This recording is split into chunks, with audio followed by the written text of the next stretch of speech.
इनको 3 भागों में अध्ययन किया गया और अध्ययन के आधार पर यह 3 भागों में वर्गीकृत किया गया। धातु, नंबर 1 अधातु, और तीसरे है उपधातु।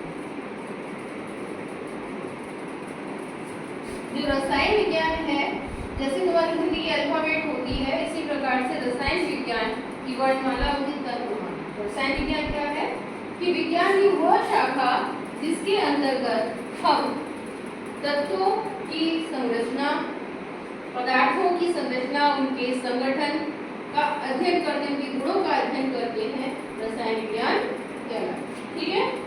और इसमें जो इसका बेस है वो क्या है? तत्व। तत्वों का जब वर्गीकरण किया गया तो उनको 3 भागों में गुणों के आधार पर रखा गया, धातु, अधातु और उपधातु। अब सबसे पहले हम क्या करते हैं, कोई भी चीज है जो गुण नहीं दिख रहे हैं वो बात की बात है, पहले हम क्या करते हैं, उन गुणों को देखते हैं जो हमें दिखाई देते हैं, जो हमें दिखाई देते हैं। ठीक है ना।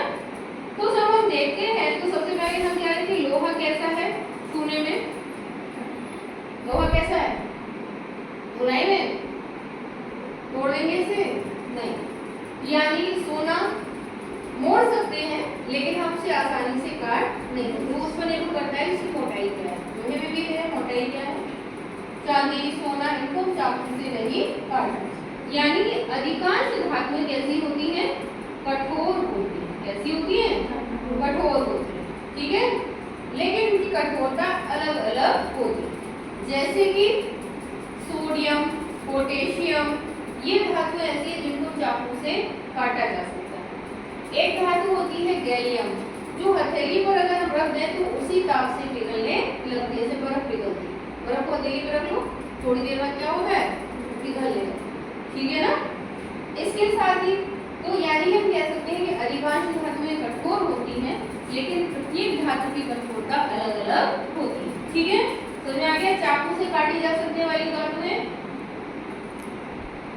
सोडियम, पोटेशियम, ना बोलो सोडियम, पोटेशियम। ठीक है। कमरे के ताप पर द्रव धातु का नाम कार्य। ठीक है। दूसरी बात ये है, हमने देखा कि धातुओं में जब हम किसी चीज से आघात करते हैं, किसी चीज से टकराती हैं, तो क्या होता है, आवाज करती है। स्कूल में घंटी लगाई जाती है, पीतल की लगाते हैं, लोहे की लगाते हैं, क्यों लगाते हैं? आवाज की वजह से। यानी कि जो धातुएं जो टकराने पर आवाज करती हैं, उनके इस गुण को हम कहते हैं ध्वनि। क्या कहते हैं? ध्वनि। धातुएं ध्वनिक होती हैं। कैसी होती हैं? ध्वनिक।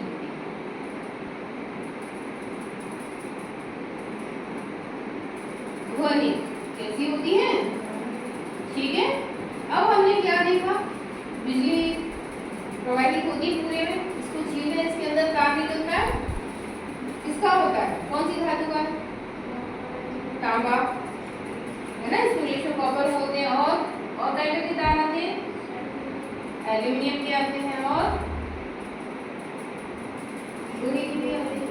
वायर लेने जाते हैं, पूछता है कितने मीटर का लोगे, ये इतने का है, ये इतने का है, ये इतने, तो बताते जो सस्ता होता है वो लोहे वाला होता है, उससे महंगा एल्यूमिनियम का होता है, उससे महंगा कॉपर का होता है। तो यानी कि इनके तार खींचे जा सकते हैं, धातुओं के तार खींचे जा सकते हैं। सोने से हम आभूषण बनाते हैं, चांदी से आभूषण बनाते हैं, आर्टिफिशियल है, क्यों? क्योंकि धातुओं के पतले तार भी खींचे जा सकते हैं और इनको पीट कर पतले पतले चद्दर में भी बता जा सकता है। तो इसलिए धातुओं के तार खींचे जाने के गुण को क्या कहते हैं? तन्य। क्या कहते हैं? दूसरा, धातुओं को पीट कर पतली चद्दर में बदला जा सकता है। ये गुण क्या कहलाता है? आघात वर्धनी। क्या कहलाता है? आघात वर्धनी। कि जो चोट करने पर पड़ जाए। आघात वर्धनी का मतलब क्या है?